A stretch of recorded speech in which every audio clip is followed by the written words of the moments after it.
खुर्रम साहब, जिस तरह राहुल गांधी को मोदी साहब ने डिसक्वालीफाई करवा दिया है मेंबरशिप से पार्लियामेंट की, तो आपकी भी पूरी कोशिश है कि इमरान खान भी डिसक्वालीफाई हो जाए, और अगर अक्टूबर 2023 से पहले पहले इमरान खान डिसक्वालीफाई हो गए तो आप इलेक्शन करवा देंगे, वरना कोई नहीं? सब ये आपकी राय हो सकती है, लेकिन फिर आपकी खिदमत में अर्ज़ है कि डिसक्वालीफाई तो अदालतों ने करना है, मैंने तो नहीं करना। आई डोंट हैव, मेरे पास कोई अथॉरिटी नहीं है, पूरी हुकूमत पाकिस्तान के पास कोई अथॉरिटी नहीं कि वो किसी भी रुकने पार्लियामेंट को या किसी भी शहरी को डिसक्वालीफाई कर दे। तो वहाँ फिर अदालतों का सवाल खड़ा हो जाएगा ना। तो आज तो अदालत आपके कंट्रोल में नहीं ना लग रही? नहीं, मैं तो ये कहूँगा कि जो आज मंसूर अली शाह साहब लिखा, मैं पढ़ना चाहता हूँ, पैराग्राफ 38 है, क्योंकि आपने कहा अंग्रेजी पढ़नी चाहिए जो एक्चुअल है। The power of doing a one man show is not only anachronistic, outdated and obsolete, but also is antithetical to good governance and incompatible to modern democratic norms. One man show, दोबारा लफ्ज़ इस्तेमाल किया है, leads to concentration of power in the hands of one individual, making the system more susceptible to abuse of power.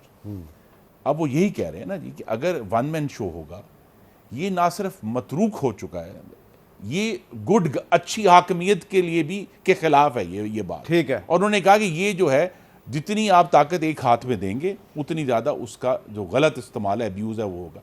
तो ये हमारे सामने है। उर्दू तर्जमा ये भी है, उन्होंने कहा जब शुरू में लिखते अपने फैसले में कि अदालत अगर सियासी इदारा बने तो उसकी साख ख़त्म हो जाती है, और जो आई थिंक सबसे बड़ा मुश्किल आपने इसकी तरफ इशारा किया, जजेस की ख्वाहिश गालिब आ जाए तो सुप्रीम कोर्ट साम्राज्य अदालत, इंपीरियल साम्राज्य अदालत, मैं इसको रिपीट नहीं करना चाहता, लेकिन शुएब शाहीन साहब, मेरा आपसे सवाल ये है कि 2017 में नवाज शरीफ साहब को पहले डिसक्वालीफाई किया गया फॉर लाइफ टाइम डिसक्वालीफिकेशन, और फिर 2018 में इलेक्शन हो गया। आपको नहीं लगता कि यहाँ पे भी 2023 में इलेक्शन उसी सूरत में होगा कि पहले इमरान खान भी नवाज शरीफ की तरह डिसक्वालीफाई किए जाएँ? लेवल प्लेइंग फील्ड का मतलब यही है। मैं तो सवाल कर रहा हूँ, मुझे समझ आ रही है वो पूछ रहा हूँ आपको। पहले भी आपको बताया था शो के अंदर कि ये 30 अप्रैल को इलेक्शन नहीं होना। आपका मेरा यहाँ टाकरा हुआ था, मैंने कहा था हर हाल में इलेक्शन 90 डेज में होगा। चले 90 डेज से 18 दिन आगे चले गए। मैंने मुद्दबाना अंदाज में कहा था नहीं होगा जी, लेकिन मैं अभी भी उम्मीद रखता हूँ कि इलेक्शन इसी अप्रैल में होंगे, 30 तारीख को ही होंगे। उसकी वजह यह है कि कोई भी जज जो ये कहेगा कि 90 डेज़ या उसके नियरेस्ट 90 डेज़ में इलेक्शन नहीं होना, आज मौलवी तमीज़ुद्दीन केस एक लिहाज से दोबारा पेंडिंग है सुप्रीम कोर्ट में, यानी 2 स्पीकर्स सुप्रीम कोर्ट में गए हुए हैं। फिर आज का जस्टिस मुनीर कौन है? आज का जस्टिस मुनीर वो होगा जो ये फैसला देगा कि ये 90 डेज़ में इलेक्शन नहीं होने चाहिए। ये मेरा आपसे वादा है कि कोई भी जज अपने आप को जस्टिस मुनीर की रूह के साथ मिलाने के लिए तैयार नहीं होगा। हर जज ये कोशिश करेगा कि आइन की रूह के मुताबिक इलेक्शन होने चाहिए, और आइन का तकाजा है कि 90 डेज में ही इलेक्शन होने चाहिए, आइन के ऊपर अमल दरामद हो। ज़्यादा देर नहीं गुजरी, 2007 में जब अकरम दुरानी ने असेंबली डिसॉल्व की थी तो 90 डेज में इलेक्शन नहीं हुए थे, इलेक्शन इकट्ठे ही हुए थे फरवरी में जाके।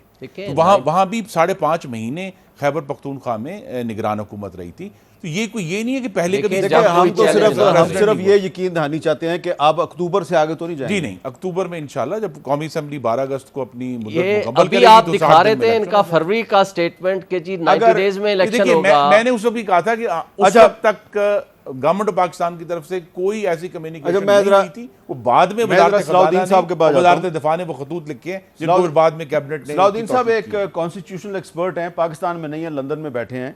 सैयद नज़ीर गिलानी साहब ने कहा कि in view of the judgment delivered by justice Mansoor Ali Shah and justice Mandokhel, chief justice Bandial should step back from the practice, और वो कहते हैं जी rule of law applies to all. ये एक राय क्यों बन रही है कि जो चीफ जस्टिस साहब हैं वो एक पार्टी बन चुके हैं, और ये जो जजेस के दरमियान जो जज आमने सामने आ गए हैं सुप्रीम कोर्ट के, तो इसका कोई सलूशन है हमारे कॉन्स्टिट्यूशन में, या जो सुप्रीम कोर्ट के को मेंटेन करने के चलाने के जो ज़ाब्ते हैं उसमें कोई तरीकाकार है कि इस तरह चीफ जस्टिस और जजेस आमने सामने आ जाएं? क्योंकि हमने देखा था 1997 में भी सजाद अली शाह साहब के खिलाफ इसी तरह एक बगावत हो गई थी सुप्रीम कोर्ट में, और उसके नतायज को अच्छे नहीं निकले थे। तो वो तारीख दोबारा दोहराई जा रही है, तो इसका कोई आपको नुकसान तो नहीं होता हुआ नजर आ रहा पाकिस्तान में जमहूरी इदारों के लिए? बिल्कुल नुकसान सामने है। सुप्रीम कोर्ट की, जिस तरह दस्तगीर साहब ने कहा, सुप्रीम कोर्ट की जो साख्त है वो साख अपना बिल्कुल मुतासर हो रही है। आपने सज्जाद अली शाह साहब का जिक्र किया। साथ पड़ोसी मुल्क में जो सारे सीनियर जजेस थे उन्होंने चीफ जस्टिस के खिलाफ प्रेस कॉन्फ्रेंस की कि ये कॉन्स्टिट्यूशन बेंचेस में हमें शामिल नहीं करते अपनी मर्जी के फैसले लेने के लिए। देखिए, बात सिंपल सी है कि जब आप इम्पोर्टेंट कॉन्स्टिट्यूशनल केसेस और पॉलिटिकल केसेस में घूम फिर के वही 3-4 जज साहिबान अगर उसमें शामिल किए जाते हैं तो फिर नेचुरली लोग उस पर एतराज़ करेंगे। देखिए, ये इशू कोई इतना ऐसा ज़्यादा मुश्किल इशू नहीं था इलेक्शन वाला। अगर एक सुप्रीम कोर्ट में, देखिए, क्या आप ये कह रहे हैं कि इन 3-4 जज साहिबान के अलावा कोई अहल नहीं है कि वो आईनी मामलात पे कोई फैसला दे सके, या उनकी कोई दयानतदारी में कोई मसला है कि उनको आप शामिल नहीं कर सकते? जब इतना एक इम्पोर्टेंट पॉलिटिकल केस है, कॉन्स्टिट्यूशनल केस है, तो उसमें अगर सबकी विजडम शामिल हो जाए तो उसमें क्या हर्ज हो सकता है? और अगर एक बार, चलिए एक बार हुआ, 2 बार हुआ, जब बार बार ये होता है तो फिर नेचुरली शक व शुबात उठेंगे। और मैं नहीं समझता कि ये चीफ जस्टिस साहब को इसमें कोई अपना कबाहत होनी चाहिए। सबको शामिल करें, और मैं समझता हूं एटलीस्ट मेरी दानिश में तो फैसला फिर भी यही आना था अगर सबको शामिल करते, और तब आपके फैसले में इतनी फोर्स होती कि गवर्नमेंट और या इलेक्शन कमीशन की तरफ से कोई रुकावटें ना आ सकती। अच्छा, ये बड़ी अहम बात आपने किया कि अगर फुल कोर्ट का फैसला होता तो उसमें बहुत ताकत पैदा हो जाती और हुकूमत या इलेक्शन कमीशन के पास भागने का कोई रास्ता ना होता। क्या वाकई ऐसा है?